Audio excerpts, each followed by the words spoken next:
Right now at 6, an 18-year-old arrested after pointing a gun at someone in a Miami park. And we've got some drizzle. We're a little breezy this morning. Some showers out there as well. Look at your forecast coming up. Plus, police investigate a deadly shooting in Joplin's downtown bar district. The 4 states' most watched news starts now. Good morning and welcome to the KOAM Morning News. At 6 a.m., I'm Samantha Walker. And I'm Chris Warner. It is Monday, March the 2nd. Meteorological spring kicking off yesterday. Didn't feel very spring-like out there. We had some rumbles of thunder yesterday and Saturday as well. Some spring showers, maybe. Nothing too bad. Some much-needed rain, certainly so. Yeah. And then we've got some showers. It's a little busy this week. It's one of the busier weeks we've had in a hot minute with shower and thunderstorm chances. Unfortunately, though, we're getting the much-needed rain with a severe risk to go along with it. Yeah, probably not exactly what we were looking for. Not exactly at all. And of course, this is severe weather preparedness week. So just something to keep in mind. Now is the time to make sure you have your plans. Now, I guess when I say that, don't freak out. I'm not predicting the end of the world here.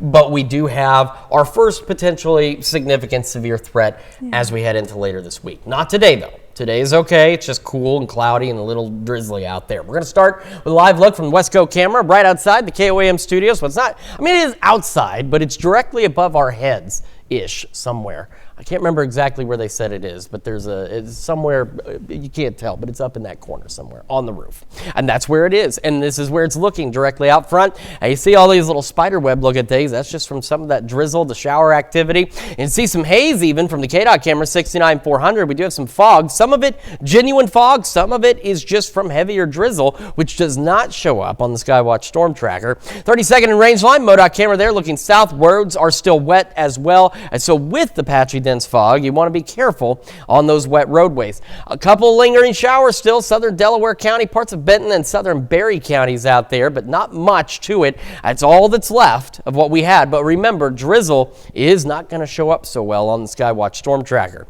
The majority of, if not nearly all, of our reduced visibilities are along and north of the I-44 corridor through Missouri, Kansas, and Oklahoma. We're Pittsburgh right now, just under 2 miles of visibility. That's a fog building into eastern Berry County as well this morning. Temperatures cool today. They're not moving much, nor will they. We're at 40 in Joplin, 39 in Pittsburgh. Down south, it's been a little warmer. We've got 50 now in Jay as the warm spot. Grove's still at 49. A lot of 37s along the 54 corridor. Some low 40s out there. These temperatures, again, have not moved much. For today, really into tonight, some rumbles of thunder possible. That's what this light green color means. However, take a look beyond that. The level 1 out of 5 risk tomorrow in Kansas is really tomorrow late evening into early Wednesday. And I think this level 1 out of 5 risk for Wednesday afternoon and evening probably will get backed up a little further to the northwest because new data this morning suggesting we'll have storms a little further northwest of that line that could be strong. You have a low pressure system. It's brought us these mostly cloudy skies. Could get some peaks of sun, and if you do, you might be a pinch warmer than the rest of us, but not by much, and any warm spots will be very isolated. Once we get past 6, some initially isolated showers start building in, some scattered showers, and again, maybe a rumble of thunder. Kids this morning, low 40s, some showers, drizzle out there, upper 40s by lunch and recess, low 50s this afternoon. Temperatures, again, not moving much. We're in the upper 40s, low 50s today. East winds at about 5 to 10 with the return of those scattered showers, maybe a rumble of thunder late evening and overnight. All right, I gave you a brief preview of that severe threat. There's a lot more to it. We're going to break down all of the variables and what we know so far over for the next several days here in just a few more minutes. Samantha? Chris, thanks. An 18-year-old is under arrest after police say he pointed a handgun at someone inside a Miami park. According to the Miami, Oklahoma Police Department, officers were called to Miami Splash Pad Park just before 10 p.m. Friday after a reported altercation. The caller told dispatch a man wearing a red hoodie pointed a silver and black handgun at them before running from the area. Responding officers located the suspect several blocks away and identified him as an 18-year-old. Police say he was taken into custody without incident and a firearm was recovered at the time of his arrest. The case has now been forwarded to the Ottawa County District Attorney's Office for review and possible prosecution.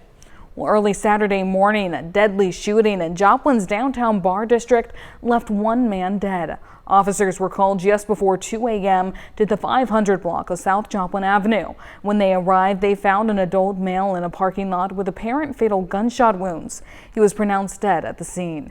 Investigators say the suspect fled before officers arrived. Authorities say this remains an active and ongoing investigation.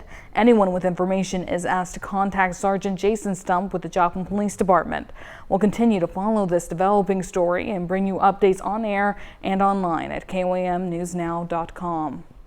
Well, Joplin firefighters respond to a house fire at the 1800 block of South Virginia Saturday morning. On arrival, crews faced heavy fire at the front of the home. A photo shared by the department shows how intense the fire engulfing the home and a vehicle. Residents were able to get out safely but did suffer minor smoke inhalation.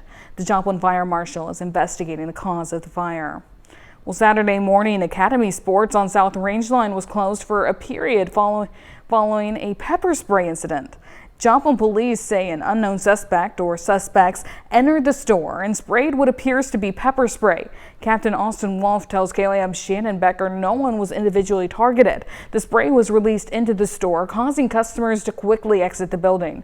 Joplin Fire and Met's ambulance responded to the threat and treat several people for exposure. No one was transported to the hospital. The store was shut down for decontamination, and investigators are working to determine who was responsible. Police say no suspects were located as customers rushed out of the store.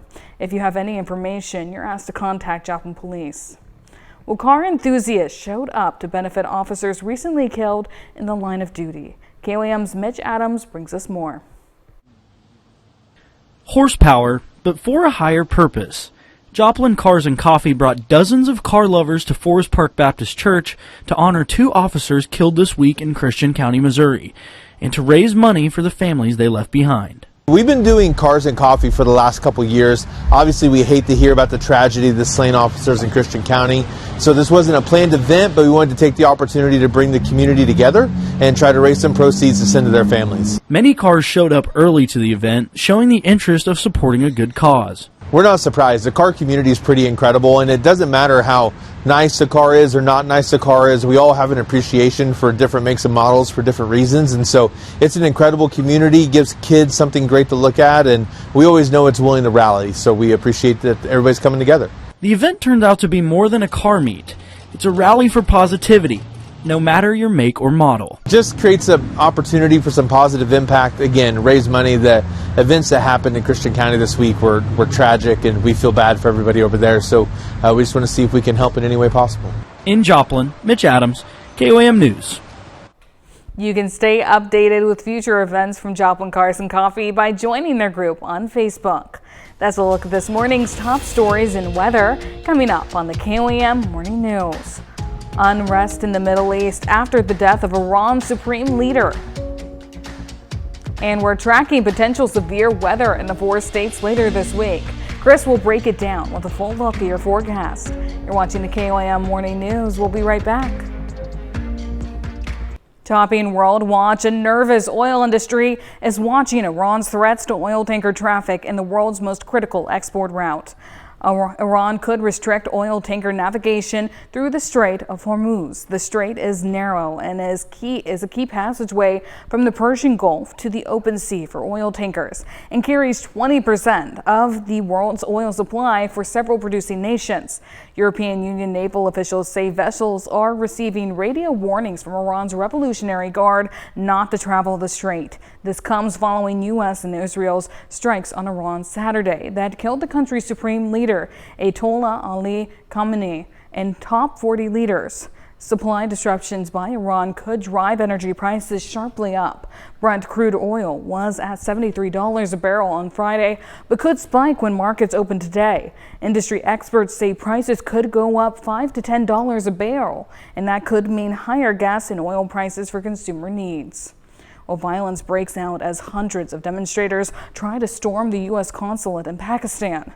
Protesters and security forces clashed yesterday in the port city of Karachi after the U.S. and Israel attacked Iran and killed the country's supreme leader. At least 9 people have been killed and dozens more wounded. Police fired tear gas at the protesters who chanted "Down with Israel" as they pushed back. The pro-Iran demonstrators also set military vehicles on fire. The U.S. Embassy in Pakistan wrote on X that it was monitoring reports of ongoing demonstrations at the U.S. consulates general in Karachi and Lahore. Well, unrest in the Middle East could be expanding into a wider regional conflict, with Hezbollah militants in Lebanon taking aim at Israel in the aftermath of U.S.-Israeli strikes over the weekend, which killed Iran's supreme leader.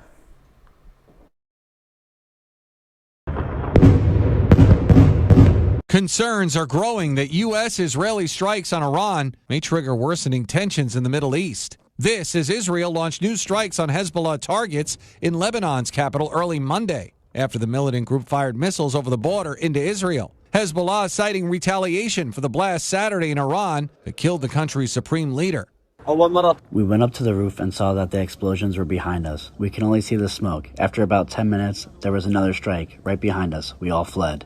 The Israeli blasts in Beirut causing traffic buildups as people evacuated nearby neighborhoods. Lebanese government officials say they advised Hezbollah, which is backed by Iran, not to engage in the conflict.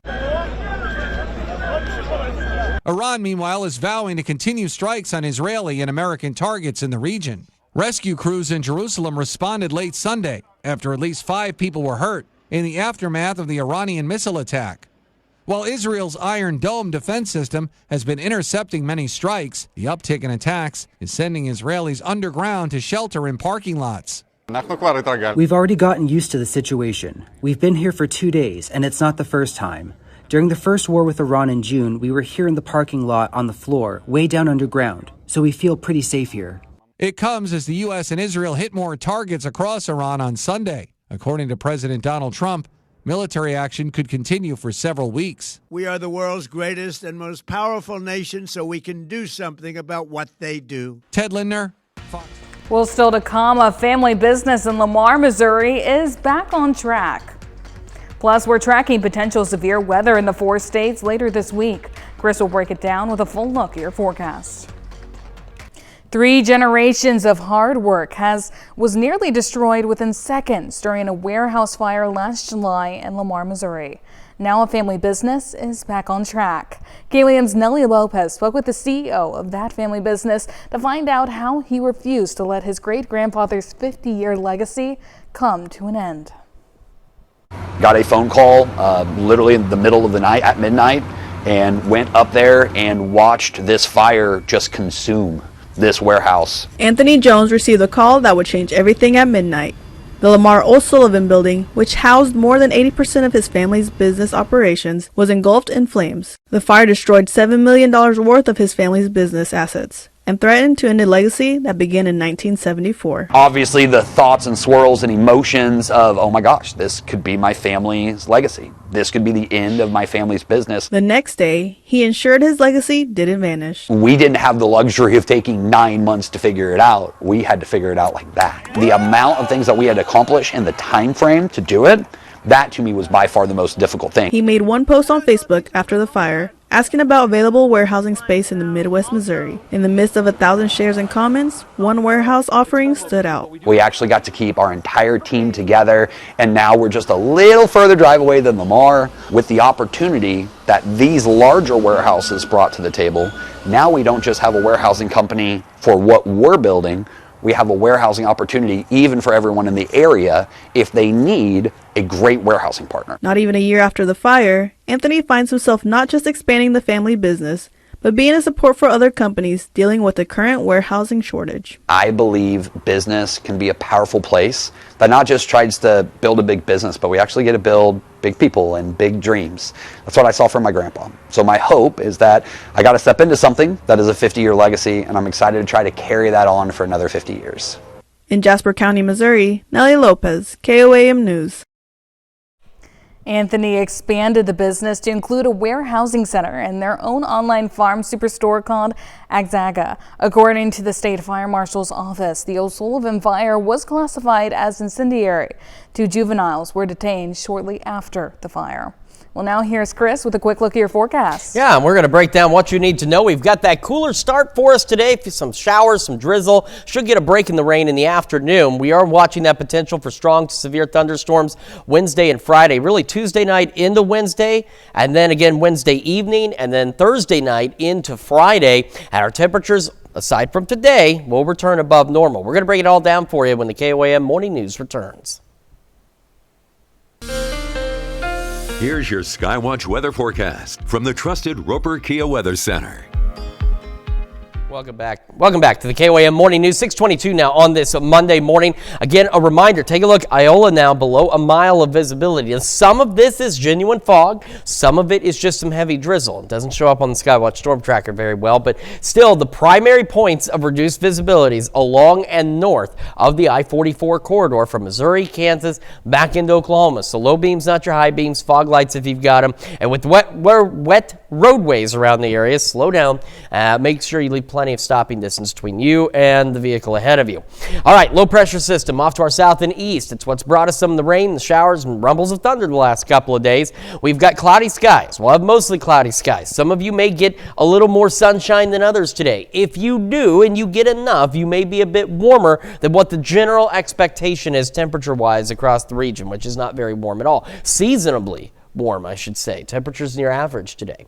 It's the closest we'll be for a little bit because we're going to start warming up again. After 6, some isolated showers, perhaps a rumble of thunder late evening into the overnight. Not much expected there, but it's a possibility. And a brief increase in coverage early tomorrow morning. So at 5 a.m., you can see a few more of these showers, maybe a rumble of thunder. But again, at this point, that isn't where our severe threat lies. It's going to be later in the day, Tuesday. We start seeing some showers, a few rumbles of thunder building into southeastern Kansas. By 8 o'clock, there it is, along and north of I-44. We'll have that initial round, believe it or not, clear out. It'll be late Tuesday, into very early Wednesday, we get these thunderstorm chances. And you can see if you were with us earlier, the future track is actually updated because for 5 a.m. Wednesday, that was the only storm out there. Now we have new storm development along and south of I-44. So we're going to have to watch all of these storms Wednesday morning as they could become strong to severe. Nothing significant, at least at this point, expected with these storms, but they could produce large hail and damaging wind gusts. As we get into the afternoon, we turn into more of a scattered storm situation, and then late Wednesday into Thursday, we see another round of showers and storms, some of which could be strong to severe again. Now, right now, we have a level 1 out of 5 risk for Wednesday evening, kind of right along the I-44 corridor, but based on the new data that's been coming in this morning, I would not be surprised if we see that get back a little further to the northwest to accommodate for all of this as we go overnight Wednesday into early Thursday. So here's where those risk areas are. This, again, is just for rumbles of thunder. It's what that light green color is. Tomorrow, and again, really more so tomorrow night, late evening into tomorrow night, a level 1 out of 5 risk, and this is the risk for Wednesday that I wouldn't be surprised again to see it backed up a bit. Not a major increase by any means, but just have it backed up to accommodate for stronger storms maybe a little further to the northwest. Then we get beyond that. Thursday, severe threat highlighted across central Oklahoma. By Friday, though, most of the region into this. Remember, there's only the 2 categories here, and you only get a severe weather outlook for anything beyond the first 3 days, which day 1, 2, and 3 is today, tomorrow, next day. Anything beyond that for a severe weather risk area to be highlighted, there has to be high confidence of the event occurring. Now, what kind of an event are we looking at? Well, right now, what we're thinking based on data is as we go into Friday, we get some lingering showers and storms. Some could be strong to severe from Thursday night into early Friday. Then we should see kind of a transition to scattered storms by the afternoon and eventually even some clearing. And then after 5, 6 o'clock Friday evening, more storms develop. Right now, we're looking at what may be a line of storms, which means the greatest threat would be large hail, damaging winds, but would have that potential for embedded spin-up tornadoes within that line. So isolated tornado risk where the greater concern is hail and wind. We'll have to, again, wait and see how that pans out, but that'll start late Friday evening into Saturday morning. Now, Saturday, we get additional shower and thunderstorm development, and eventually that will shift out of our region by Saturday afternoon, evening, and then into Sunday, and we could get some more strong to severe storms Saturday morning with a greater threat down to our south. So a lot to keep an eye on, and of course, this is Severe Weather Preparedness Week, so now is the time to have have your plan, and just kind of rehearse it. We haven't had to worry too much about severe weather. We got 2 or 3 days of it coming up, so we need to make sure we have our plan in place. It's cloudy, some drizzle out there, otherwise cloudy skies. You can see temperatures don't move much, just hovering in the mid-40s, upper 40s, low 50s today. Tomorrow, a little breezier, south winds gusting to 25. We'll get those showers warmer. And we have our possible alert days Wednesday, Friday, temperatures 60s and 70s, rain chances into the weekend. That's Check Your Forecast. Now we're going to send it over to Samantha with Health Watch. Thanks, Chris. Cat food being sold in multiple states is being recalled for low levels of thiamine. The Food and Drug Administration reported on Thursday that it was expanding a previous recall of frozen Quest cat food chicken recipe products due to low thiamine levels. The FDA says thiamine is essential for cats and diets low in the vitamin could cause a deficiency. Early signs of deficiency in an affected cat could include decreased appetite, salivation, vomiting, and weight loss. The recalled products have best buy dates of May 17, 2027, June 16, 2027, and October 15, 2027. The affected food was sold in more than 20 states, including New York, Texas, and Florida. Consumers are urged to return the food to the place of purchase for a full refund. The results of a new genetic analysis are unlocking secrets to the past, revealing more about the connections between Neanderthals and modern humans and the unique relationships they shared about 45,000 years ago. Scientists say new research is helping to give us a better understanding about our past. Going back tens of thousands of years, scientists say Neanderthals, an extinct species of early human relatives, once lived in similar regions as many modern-day people. Most modern humans today, except for people from sub-Saharan Africa, have a couple percent ancestry from Neanderthals. And all of this Neanderthal ancestry is the result of interbreeding between early modern humans and Neanderthals. But researchers wanted to uncover more about these early matches and unlocked secrets with the help from a new genetic analysis. While we have a fair amount of Neanderthal ancestry spread throughout most of our chromosomes, don't really have much on our X chromosomes. When it comes to human biological sex chromosomes, females typically have 2 X chromosomes, while males have 1 X and 1 Y. If more human females mated with Neanderthal males over thousands of years, experts say you would see less Neanderthal DNA in human X chromosomes. And that's exactly what they discovered. And it shows that whenever Neanderthals and modern humans have mated, there's been a preference for male Neanderthals and female modern humans as opposed to the other way around. But while researchers have identified these mating preferences, figuring out why they came to be remains a mystery. That's a look at some of today's top health stories. We'll be right back. Right now at 6:30, Missouri Utilities customers face another delay. And we've got some fog, we've got some drizzle, we've got some showers out there. We'll talk about your forecast and the cooler temperatures today coming up. Plus, trout season is officially underway in Missouri. The 4 states' most watched news starts now.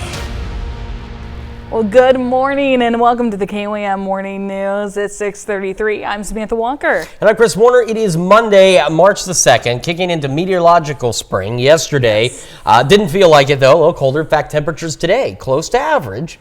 But we do have a severe threat. This is Severe Weather Preparedness Week, and I don't know if it's Mother Nature just with a strong sense of irony or what, but we have the potential for multiple days with strong to severe thunderstorms this week. So while this is supposed to be the Preparedness Week, you need to be prepared now for that potential for severe weather. We have possible alert days out for Wednesday and Friday. We're going to get into all of that a little later in the full forecast. We got to get through Monday first, and today you need the jacket, you need the umbrella, and you need to be prepared to be a little bit on the cooler side. We're going to start with a live look from downtown Pittsburgh, and you can see it's a little hazy. Some of it, again, is drizzle. Some heavy drizzle. Some of it is genuine fog that's built into the area. A little bit of that haze still from the KDOT camera 69 and 400 south of Pittsburgh. And still, you can see very clearly, too, the wet roadways out there from the MoDOT camera 32nd and range line. So that's why with these reduced visibilities, you got to slow down. You got to make sure there's plenty of distance between you and the vehicle ahead of you, because your stopping distance will increase greatly on these wet roadways. Most of our reduced visibilities, in fact, virtually all of them, are along and north of the I-44 corridor. Iola, you're just below a mile of visibility. Pittsburgh and Yates Center just under 2 miles. Independence at about 2. So slow down. Low beams, not your high beams. Fog lights if you've got them. We are sitting at 40 in Joplin right now, 37 in Pittsburgh, and across the area we have this little patch of warmer air. So 48 in Grove, 49 in Jay. But then you get outside of that, these temperatures up here, even those, not moving a lot. You got the upper 30s, low 40s, with the exception down south here with that little warm patch, and that's about it. On to the future track. We're going to have mostly cloudy to cloudy skies, courtesy of this low pressure system off to our south and east. As it exits, some drizzle here and there is possible. You can also see we may get some breaks in the clouds that could be enough where maybe if you live right there, for example, you'll be warmer than everyone else. But it's going to be very isolated clearing across the area. And after 6, initially isolated showers, and eventually a few more showers, perhaps a rumble of thunder overnight tonight. We're not worried about today or tonight at all in terms of stronger storms. So we're good for today.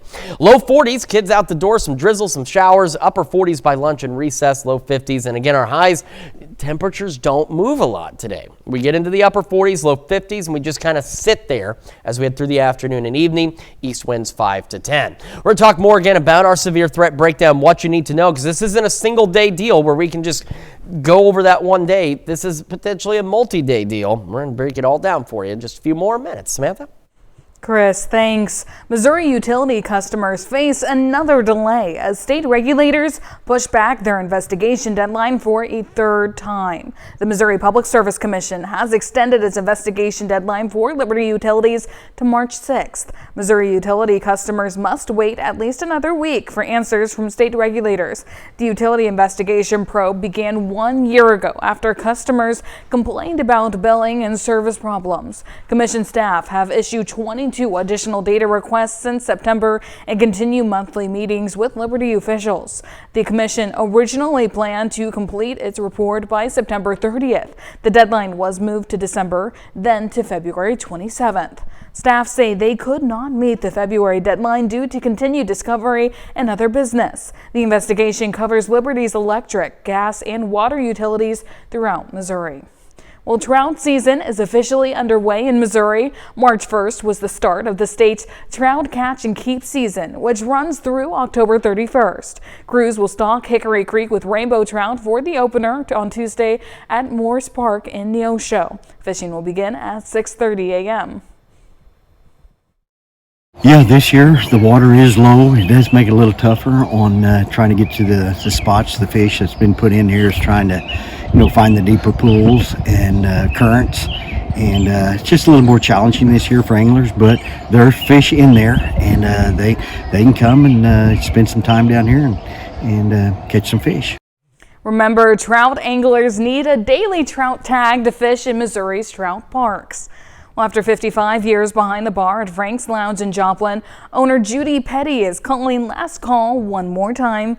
For decades, she's been a familiar face and fixture in the community. The bar was one of the first businesses to reopen after the Joplin tornado and has remained a staple ever since. Well, Pittsburgh State University hosted its 11th annual Girl Scout of STEM event this weekend at the Crossland Technology Center. More than a dozen Girl Scouts took part in hands-on activities alongside faculty and students in partnership with the Women in Construction organization. The Scouts explored plastics and construction, engineering, learning about recycling, materials, processing, and building projects they could take home, all while discovering future career paths in STEM fields. Learn today is that plastics can be recycled and that we don't throw things out here, and that it's a challenge that has to be overcome. They're also going to learn in construction about tools and the different things that could be made, and what maybe some of the different fields that they can go into and what they can do here at college. Faculty and students from the Crossland College of Technology say the goal is to introduce young girls to career pathways in manufacturing, engineering, and construction through fun, hands-on learning. Well, that's a look at our top news stories coming up this half hour on the KOAM Morning News. Coming up next, OpenAI has reached a deal with U.S. military systems. In Consumer Watch, OpenAI reached a deal with the U.S. military for its artificial intelligence to be used in military systems. CEO Sam Altman said the company completed a deal with the Pentagon after President Trump booted rival company Anthropic from federal agency systems after the company requested certain guardrails objected to by the Pentagon. Secretary of War Pete Hegseth declared Anthropic's system a, quote, supply chain risk when it failed to reach agreement with the DoD.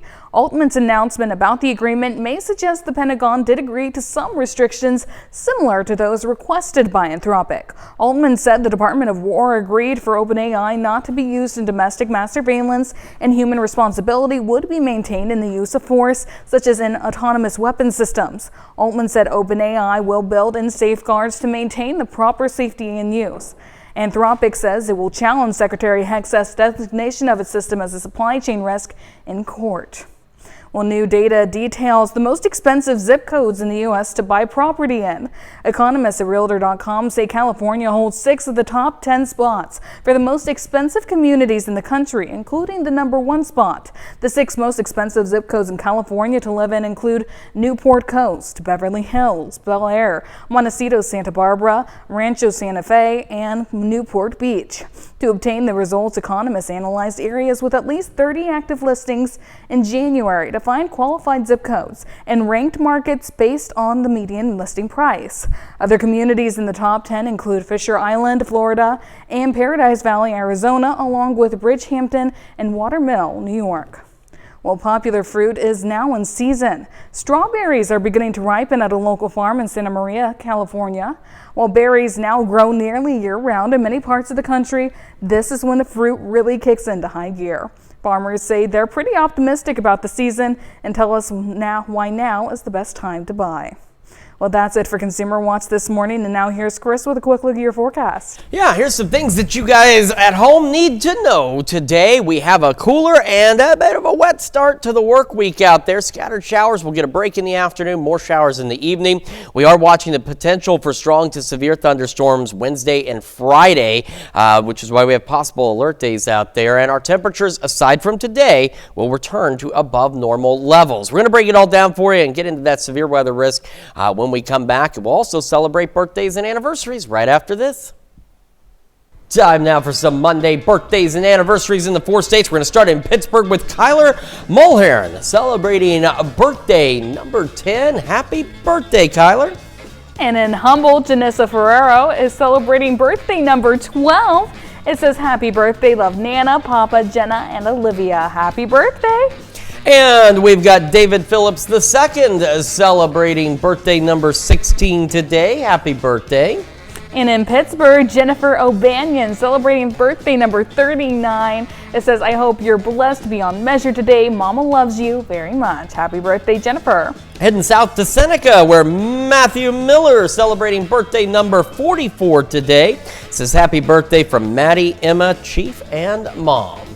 And Clyde Pickle is celebrating birthday number 49. Happy birthday, Clyde. Over to Chanute we go for Matt Bogle celebrating birthday number 50. A very happy birthday to you, Matt. And in Parsons, Zella Gamblin is celebrating birthday number 53. It says, love you, sis. Happy birthday, Zella. And we have Shella Harris celebrating birthday number 69 in Jasper today. Happy birthday. And in Fairburg, Nebraska, Phyllis Kressel is celebrating birthday number 70. It says, happy birthday from the Crestline girls. Miss you. Over to Columbus we go for Dale Roughton celebrating birthday number 91. A very happy birthday to you, Dale. And in Chautauqua, Terry Hildebrand is celebrating another year wiser. Happy birthday, Terry. And a couple more of our neighbors in Crestline celebrating. Chris Palmer turning 61 today. Happy birthday, Chris. And also in Crestline is Betty Lou Crossland celebrating another very happy birthday. All right, and a very happy birthday to everybody on our list. And as mentioned, we do love celebrating these with you every morning. And if you would like to celebrate with us, Samantha has information that you should write down at once. You should pay attention to this email address. It's birthdays@koamnewsnow.com. That's where you can send those birthdays, those anniversaries, as well as the photos or messages you may want us to include, but also make sure you pay plenty of attention to the deadline so that way we can make sure we get it in plenty of time to be able to celebrate with you on your special day. All right, very important information there, and a lot of stuff to go over with you now in the weather department, so we're going to get right into it. First, right now, this morning, between drizzle and actual fog, we have reduced visibilities, again, mainly along into the north of the I-44 corridor. If you look close enough, you can see some patchy fog into far northeastern Nowata County and northwestern Newton County there. But Iola, just below a mile, Pittsburgh, Yates Center, about 2 miles apiece, 2.5 in Independence. So slow down, low beams, not your high beams, fog lights if you've got them, and be cautious on the wet roadways as it increases your stopping distance out there. So keep plenty of distance between you and the vehicle ahead of you. Low pressure southeast of us. Clouds is what it's brought to us, and the showers and some sprinkles. We'll have a mostly cloudy to cloudy skies through the day. A couple of sprinkles possible out there. You could get just enough clearing in some locations that we could have isolated areas be warmer than the rest of us. We're talking maybe the upper 50s if you get enough clearing long enough to let enough sunshine through. Otherwise, we're cool today, but seasonably so across the area. After 6, isolated showers eventually becoming scattered showers, perhaps a rumble of thunder late night into early tomorrow morning. No severe weather concerns with this activity at this time. So that's the good news. It's just some rain. We need the rain. We'll certainly take it. Once we get into the afternoon, very quickly want to mention you're going to see it on the extended forecast. And just to give you a quick explanation, there's a lot of AM and PM days where you'll see the AM circle and the PM. And that is simply because, like today and tomorrow, showers in the morning, a break in the afternoon, showers in the evening. Same Tuesday, showers as you saw in the morning. As we go into the afternoon, it stops. Then they'll return again in the evening hours out there, and there they are by about 5 o'clock. So that's why you'll see AM and PM sometimes, is because in the middle of the day there's nothing, but in the morning or evening there's something.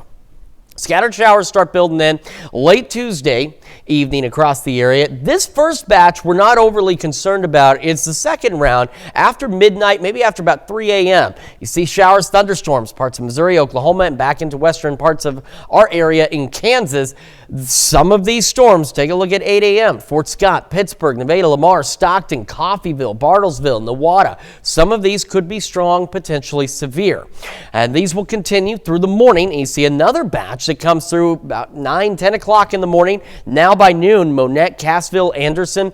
Some of these could be strong, potentially severe as well. We have scattered storms in between, and then late Wednesday into early Thursday, another potential round of strong to possibly severe thunderstorms. So that's why we're saying this truly is a multi-day event. That's why it's difficult to break it all down. This isn't one of those events where we have one day that we're looking at and that's going to be a severe weather day. We have several days where we can get strong to severe thunderstorms. Now this future track runs out of date about 1 a.m. on Thursday, but you can see additional showers, thunderstorms out there. Some could be strong, potentially severe. Today, you can see this has been trimmed back a bit. So some rumbles of thunder again, really this evening with the showers, we could get some rumbles of thunder, not expecting much. Tomorrow, it's that level 1 out of 5, but again, that is going to be really tomorrow late evening into the overnight. And then on Wednesday, just based on the data we're looking at now, I wouldn't be surprised. This one won't be updated till tomorrow for day 3, but I wouldn't be surprised to see that lifted a little further northwest. Then as we head into Friday, a broad portion of the area in a severe weather outlook. There's only 2 categories on the extended severe weather outlook. And in order for those to be put out, there has to be decent confidence in the event occurring. A quick look at Friday. Shower storms from Thursday night into Friday. Some of those could be strong to severe. We should get a brief pause. It doesn't look like it, but there will be a brief pause by Friday afternoon. And then after about 5, 6 o'clock Friday, that's when we get another round of strong to severe thunderstorms. And it's Friday's storms that we do have the greatest concerns about for hail, wind, and the potential for some isolated tornadoes. That's the system we're really watching. But remember, Tuesday night into Wednesday, strong severe storms possible as well. Got another look at your forecast in just a moment. And when we switch over to Fox 14 at 7 a.m., Micah Martin joining us with Top Cuts Lawn Care Solutions. We're teaching Samantha, as you can see there, what you need to know, or what you need to do rather, to make sure your mower is ready for spring. That and more at 7. This is your Wake Up recap for March 2nd, your top stories to start your day. An 18-year-old is under arrest after police say he pointed a handgun at someone inside a Miami park. According to Miami police, officers were called to the Splash Pad Park just before 10 p.m. Friday after a reported altercation. The caller told dispatch a man wearing a red hoodie pointed a silver and black handgun at them before running from the area. Responding officers located a suspect. He was taken into custody without incident, and a firearm was recovered at the time of his arrest. That's a check of today's Wake Up Recap. And we, of course, today are seasonably cool. Upper 40s, low 50s, mostly cloudy to cloudy skies. East winds 5 to 10. A few isolated showers after 6, maybe a rumble of thunder overnight. Nothing crazy expected there. And temperatures, as you can see, that's not laziness. We just kind of level out across the area. Then we have our possible alert days. Wednesday, Friday. We're watching that potential for strong to severe thunderstorms. Scattered storms to start the day at pause. Breezy tomorrow. More that could be strong. Tuesday night into Wednesday. Scattered storms Wednesday. The return of strong, potentially severe thunderstorms Wednesday evening into early Thursday. Maybe another pause, more storms Thursday night into Friday. Friday's the day we have the greatest concerns, so Friday night continuing into early Saturday.